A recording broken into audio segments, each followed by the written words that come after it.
Hello students, ਹੁਣ ਆਪਾਂ ਕਰਨ ਜਾ ਰਹੇ ਹਾਂ ਕੰਟੀਨਿਊਟੀ ਦਾ 19th ਲੈਕਚਰ। ਇਹਦੇ 'ਚ ਆਪਾਂ NCERT ਦਾ ਕੁਐਸਚਨ ਨੰਬਰ 14 ਡਿਸਕਸ ਕਰਾਂਗੇ। ਇਸ ਤੋਂ ਪਹਿਲਾਂ ਆਪਾਂ ਜਿਹੜੇ ਕੁਐਸਚਨਸ ਆ ਉਹ ਵੀ ਕਰ ਚੁੱਕੇ ਹਾਂ ਕਾਫੀ NCERT ਦੇ, ਉਹ ਤੁਸੀਂ ਆਈ ਬਟਨ ਪ੍ਰੈਸ ਕਰਕੇ ਦੇਖ ਸਕਦੇ ਹੋ ਜੇ ਕੋਈ ਪਿਛਲਾ ਕੁਐਸਚਨ ਤੁਸੀਂ ਦੇਖਣਾ ਚਾਹੁੰਦੇ ਹੋ ਤਾਂ ਇਹਦੇ 'ਚ ਆਪਾਂ ਸਟੇਟਮੈਂਟ ਦੇਖੀਏ। f(x) = ਸਟੇਟਮੈਂਟ ਇਹ ਵਾਲੀ ਤੁਹਾਡੇ ਸਾਹਮਣੇ ਹੈ। ਇਹਦੇ 'ਚ ਆਪਾਂ ਇੱਕ ਧਿਆਨ ਰੱਖਣਾ ਹੈ ਕਿ ਇਹ ਕੁਐਸਚਨ ਥੋੜ੍ਹਾ ਜਿਹਾ ਡਿਫਰੈਂਟ ਹੈ ਬਾਕੀਆਂ ਨਾਲੋਂ। ਕਿਵੇਂ? ਕਿਉਂਕਿ ਇੱਥੇ ਆਪਾਂ ਨੂੰ ਇੰਟਰਵਲ ਫਿਕਸ ਕਰਤਾ ਉਹਨੇ 0 ਤੋਂ ਲੈ ਕੇ 10 ਤੱਕ। ਤਾਂ ਆਪਾਂ ਇਹਦੇ ਵਿੱਚ ਰਹਿਣਾ ਹੈ, ਇਹ ਧਿਆਨ ਰੱਖਣਾ ਹੈ, ਕਿਉਂਕਿ ਬਾਕੀ ਜਿਹੜੇ ਸੀ ਕੁਝ ਓਪਨ ਇੰਟਰਵਲ ਸੀਗੇ ਆਪਣੇ ਕੋਲੋਂ ਲੈਫਟ ਸਾਈਡ 'ਤੇ ਜਾਂ ਰਾਈਟ ਸਾਈਡ 'ਤੇ, ਤਾਂ ਉੱਦਾਂ ਦਾ ਕੁਛ ਨਹੀਂ ਹੈਗਾ। ਇੱਥੇ 0 ਤੋਂ 10 ਤੱਕ ਦੀ ਗੱਲ ਕੀਤੀ ਗਈ ਹੈ। ਇਹ ਇਹਦਾ ਮੇਨ ਪੁਆਇੰਟ ਸੀਗਾ। ਹੁਣ ਆਪਾਂ ਸਟਾਰਟ ਕਰਦੇ ਹਾਂ। ਪਹਿਲਾਂ ਗੱਲ ਕਰਦੇ ਹਾਂ ਕੇਸ ਫਸਟ ਜਿਹੜਾ ਆਪਣਾ ਉਹ ਹੈਗਾ @x = 0। ਤਾਂ ਪਹਿਲਾਂ ਹੁਣ ਆਪਾਂ ਇੱਥੇ ਦੇਖੀਏ 0 ਤੇ ਲੈਫਟ ਲਿਮਿਟ ਦੀ ਤਾਂ ਗੱਲ ਹੋ ਹੀ ਨਹੀਂ ਸਕਦੀ, ਕਿਉਂਕਿ x < 0 ਵਾਸਤੇ ਤਾਂ ਕੋਈ ਫੰਕਸ਼ਨ ਹੀ ਨਹੀਂ ਹੈਗਾ। ਤਾਂ ਆਪਣੀ ਗੱਲ ਕੀ ਹੋ ਗਈ ਰਾਈਟ ਲਿਮਿਟ ਵਾਸਤੇ। ਇੱਥੇ ਲਿਖਿਆ limit x approaches to 0 positive f(x) limit x approaches to 0 positive. 0 positive ਵਾਸਤੇ ਫੰਕਸ਼ਨ ਇੱਕੋ ਹੀ ਆਪਣੇ ਕੋਲੇ 3। ਤਾਂ ਜਦੋਂ ਆਪਾਂ ਲਿਮਿਟ ਪੁੱਟ ਕਰਾਂਗੇ ਤਾਂ 3 ਰਹਿ ਜੂਗੀ ਰਾਈਟ ਲਿਮਿਟ। ਹੁਣ ਫੰਕਸ਼ਨ 'ਚ 0 ਪੁੱਟ ਕਰਨਾ, ਉਹ ਵੀ ਇੱਥੇ ਪੁੱਟ ਕੀਤਾ ਜਾਊਗਾ। ਦੇਖੋ ਲਿਖਿਆ x = 0 ਲਈ ਇੱਥੇ। f ਦੇ ਅੰਦਰ ਜਦੋਂ 0 ਪੁੱਟ ਕਰਾਂਗੇ ਤਾਂ ਵੀ ਆਨਸਰ ਆਪਣਾ ਕਿੰਨਾ 3। ਤਾਂ ਆਪਾਂ ਦੇਖ ਸਕਦੇ ਹਾਂ ਰਾਈਟ ਹੈਂਡਡ ਲਿਮਿਟ ਤੇ ਫੰਕਸ਼ਨ ਦੀ ਵੈਲਿਊ @0 ਦੋਨੇ ਕਿੰਨੀਆਂ ਆ ਗਈਆਂ 3। ਤਾਂ ਆਪਾਂ ਇਹ ਪੜ੍ਹਿਆ ਹੋਇਆ ਲੈਕਚਰ 'ਚ, ਇਹ ਵੀ ਤੁਸੀਂ ਦੇਖ ਸਕਦੇ ਹੋ ਆਈ ਬਟਨ 'ਤੇ ਪ੍ਰੈਸ ਕਰਕੇ ਕਿ ਇਹਨੂੰ ਰਾਈਟ ਕੰਟੀਨਿਊਸ ਕਹਿੰਦੇ ਆਪਾਂ। ਠੀਕ ਹੈ, ਆਪਾਂ ਲਿਖਿਆ ਸੀਗਾ ਲੈਫਟ ਕੰਟੀਨਿਊਸ ਤੇ ਰਾਈਟ ਕੰਟੀਨਿਊਸ। ਠੀਕ ਹੈ ਜੀ, ਤਾਂ ਇਹ ਫੰਕਸ਼ਨ ਹੋ ਗਿਆ ਰਾਈਟ ਕੰਟੀਨਿਊਸ @x = 0। ਹੁਣ ਆਪਾਂ ਸੈਕਿੰਡ ਕੇਸ ਦੇਖੀਏ @x = 1 ਆ। ਦੇਖੋ ਫੰਕਸ਼ਨ 1 ਤੇ ਜਿਹੜਾ ਥੋੜ੍ਹਾ ਜਿਹਾ ਫਲਕਚੁਏਟ ਹੋ ਰਿਹਾ। ਤਾਂ ਆਪਾਂ ਪਹਿਲਾਂ ਲੈਫਟ ਲਿਮਿਟ ਕੱਢਾਂਗੇ 1 ਨੈਗੇਟਿਵ ਵਾਸਤੇ f(x), 1 ਨੈਗੇਟਿਵ ਵਾਸਤੇ ਫੰਕਸ਼ਨ ਕਿਹੜਾ ਸਿਲੈਕਟ ਹੋਏਗਾ ਉੱਪਰ ਵਾਲਾ 3।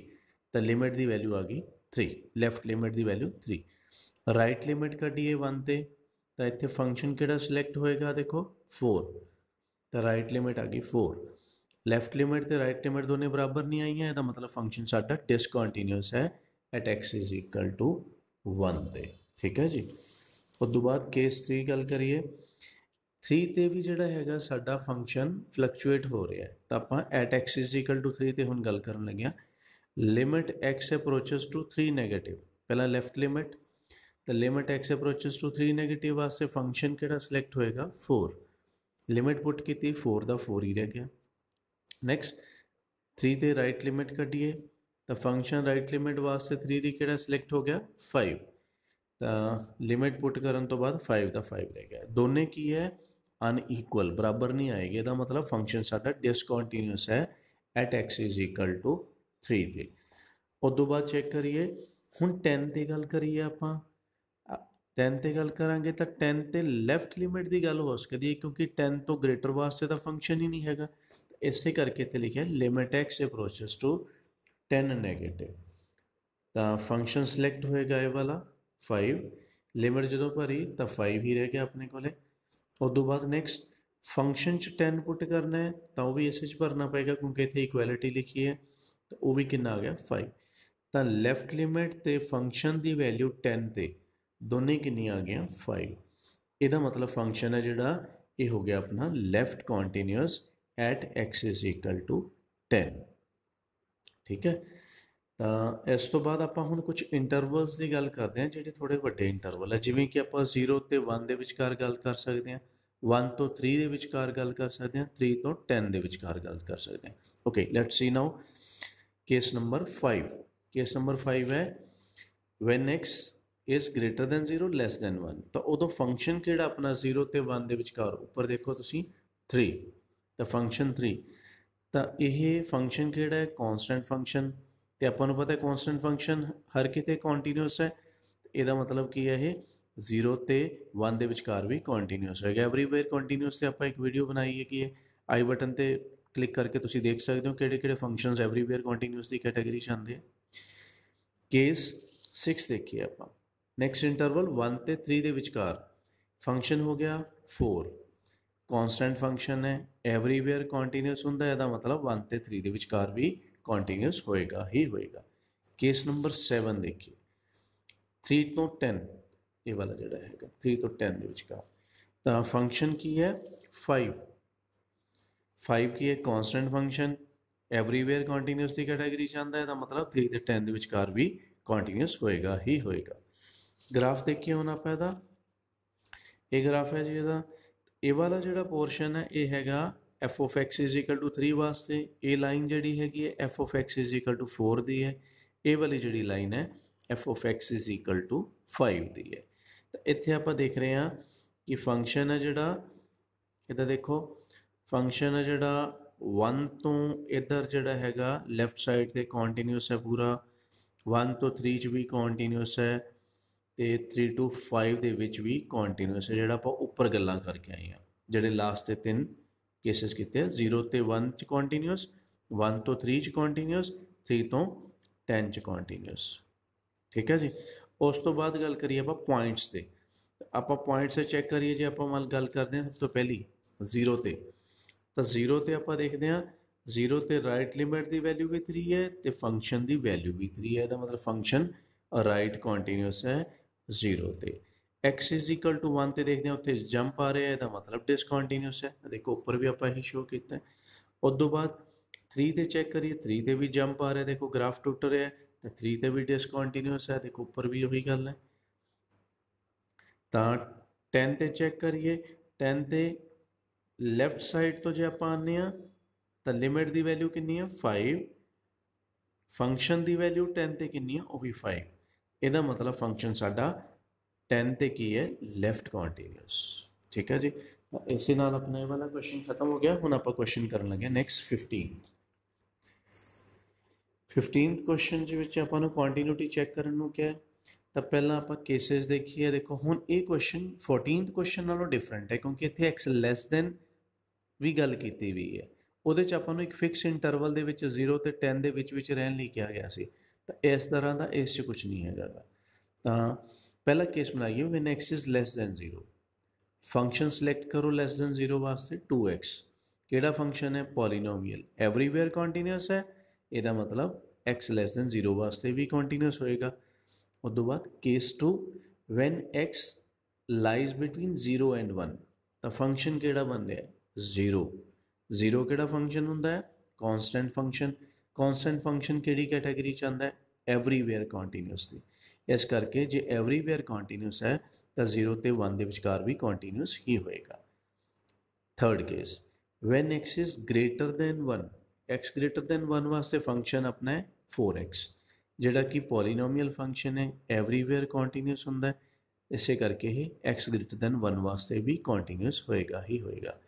ਹੁਣ ਆਪਾਂ ਕੁਝ ਪੁਆਇੰਟਸ ਚੈੱਕ ਕਰੀਏ ਜਿੱਥੇ ਫੰਕਸ਼ਨ ਆਪਣਾ ਸੈਚੂਰੇਟ ਹੋ ਰਿਹਾ ਜਿਵੇਂ 0 ਤੇ, ਤਾਂ at x is equal to 0 left limit ਚੱਲ ਪਈ 0 ਤੇ 0 ਨੈਗੇਟਿਵ, ਫੰਕਸ਼ਨ ਸਿਲੈਕਟ ਹੋ ਗਿਆ 2x, ਲਿਮਿਟ ਭਰੀ 0 ਆ ਗਿਆ। ਰਾਈਟ ਲਿਮਿਟ ਕੱਢੀਏ 0 ਤੇ ਤਾਂ ਫੰਕਸ਼ਨ ਸਿਲੈਕਟ ਹੋ ਗਿਆ 0 ਤਾਂ ਰਾਈਟ ਲਿਮਿਟ ਆ ਗਈ 0, ਫੰਕਸ਼ਨ 'ਚ 0 ਪੁੱਟ ਕਰੀਏ ਤਾਂ ਇਹਦੇ 'ਚ ਭਰਿਆ ਜਾਊਗਾ ਉਹ ਵੀ ਕਿੰਨਾ ਆ ਗਿਆ 0, ਤਿੰਨੇ ਬਰਾਬਰ ਆ ਗਏ।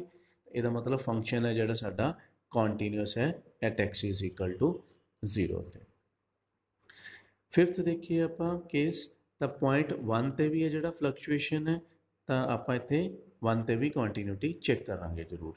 लिमिट 1 नैगेटिव वास्ते देखिए 1 नैगेटिव वास्ते की बन रहा है 0 फंक्शन, तो लिमिट की वैल्यू तो 0 ही रहेगी। उस तो बाद 1 पॉजिटिव ते फंक्शन सिलेक्ट करिए तो 4x है, जो लिमिट भरांगे तो आंसर 4 आ जाएगा। दोनों बराबर नहीं आ रही लिमिट्स, इस करके आप बोल सकते हैं फंक्शन साडा डिसकॉन्टीन्यूअस है at x is equal to 1 ते। ओके हुण let's see the graph now.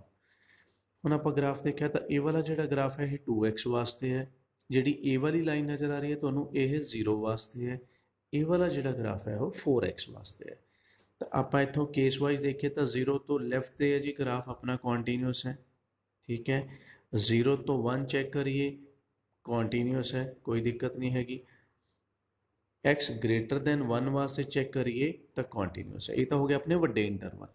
हुण आपां चेक करिए पॉइंट्स से, जिवें पहला पॉइंट अपना सीगा इत्थे तुसीं देख सकते हो 0 ते, तो 0 ते कोई ब्रेक नहीं हैगी, ਇਹਦਾ मतलब कॉन्टीन्यूअस है 0 ते।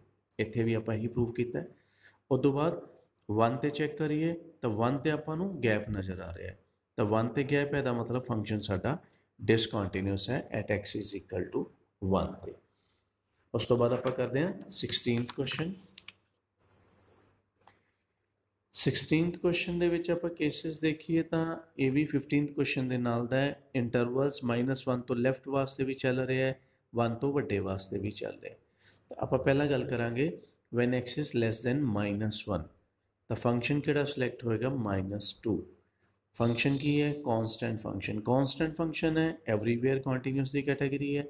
ਇਹਦਾ मतलब है जो एवरीवेयर कॉन्टीन्यूअस है तो लैस दैन -1 वास्ते भी कॉन्टीन्यूअस ही होएगा। उस तो बाद नैक्सट इंटरवल है -1 ते 1 के विचकार, क्योंकि पहला आप इंटरवल्स डिस्कस करते पे हैं। तो फंक्शन किहड़ा सिलेक्ट होएगा 2x। किहड़ा फंक्शन है पॉलीनोमियल, पॉलीनोमियल फंक्शन किहड़ा है एवरीवेयर कॉन्टीन्यूअस की कैटेगरी च आंदा है। जो एवरीवेयर है तो फिर इस इंटरवल च भी कॉन्टीन्यूअस होएगा ही होएगा। नैक्सट इंटरवल है जिहड़ा x ग्रेटर दैन 1, ये वास्ते फंक्शन की है 2, किहड़ी कैटेगरी च आंदा है कॉन्सटेंट फंक्शन है। कॉन्सटेंट फंक्शन की होंदा एवरीवेयर कॉन्टीन्यूअस, यदा मतलब जे एवरीवेयर कॉन्टीन्यूअस है तो फिर एक्स ग्रेटर दैन 1 वास्ते भी कॉन्टीन्यूअस ही होएगा। ये हो गया अपने वड्डे इंटरवल। उस तो बाद कुछ पॉइंट्स जिन्हां ते फंक्शन है जिहड़ा वो सैचूरेट कर रहा है, जिवें कि -1 ते नज़र आ रहा है, तो आप कॉन्टीन्यूटी चैक करते हैं at x is equal to -1 ते। पहला लैफ्ट लिमिट कड्ढी, लैफ्ट लिमिट के वास्ते फंक्शन किहड़ा सिलेक्ट होया -2, लिमिट की वैल्यू भी -2 आ गई। फिर राइट लिमिट कड्ढी -1 ते फंक्शन किहड़ा सिलेक्ट हो रहा है 2x, लिमिट पर ही वैल्यू आ गई -2। फंक्शन च -1 भरांगे, ये भरया जाएगा, वो भी कितना -2, तिन्ने बराबर आ गए। Left limit right limit function की value at x is equal to -1, तो असीं कहांगे फंक्शन साडा कॉन्टीन्यूअस है at x is equal to -1 ते। फिफ्थ केस करिए, क्योंकि इत्थे भी अपने को 1 ते भी थोड़ी फ्लक्चुएशन लग रही है, तो at x is equal to 1 ते भी कॉन्टीन्यूटी चेक करनी पेगी। पहला लैफ्ट लिमिट 1 ते, तो 1 नैगेटिव कहने आप इनू, 1 नैगेटिव वास्ते फंक्शन किहड़ा आएगा 2x। फंक्शन 2x है, जो लिमिट कड्ढी तो ये बन गई 2। ओके, 1 पॉजिटिव वास्ते देखिए फंक्शन किहड़ा सिलेक्ट होएगा 1 पॉजिटिव वास्ते एरिया 2, तो लिमिट भी 2 आ गई। फंक्शन च 1 भर के देखिए, फंक्शन च 1 भरना है तो ये भरया जाएगा, ये हो गया 2 × 1 2। लैफ्ट लिमिट राइट लिमिट तो फंक्शन की वैल्यू 1 ते तिन्ने ही हैगियां बराबर, तो यदा मतलब फंक्शन की है कॉन्टीन्यूअस है at x is equal to 1। तो आप देख रहे हैं कि कितने भी डिसकॉन्टीन्यूटी नज़र ही नहीं आ रही, तो फंक्शन है जो सारे किते ही कॉन्टीन्यूअस है। तो इनू आप ग्राफ देखिए जी, तो ये वाली जी लाइन है ये हैगी है F of X is equal to -2 की। ये वाली जी विच लाइन आ रही है, ये वाली ब्लू वाली, ये हैगी F of X is equal to 2x की। ये वाली जी थर्ड लाइन है ये हैगी F of X is equal to 2। तो हुण आप देख रहे हैं ग्राफ च किते भी आपां कोई ब्रेक नहीं नज़र आ रही, तो आप कह सकते हैं कि फंक्शन है जिहड़ा है एवरीवेयर कॉन्टीन्यूअस है। Thank you so much for watching.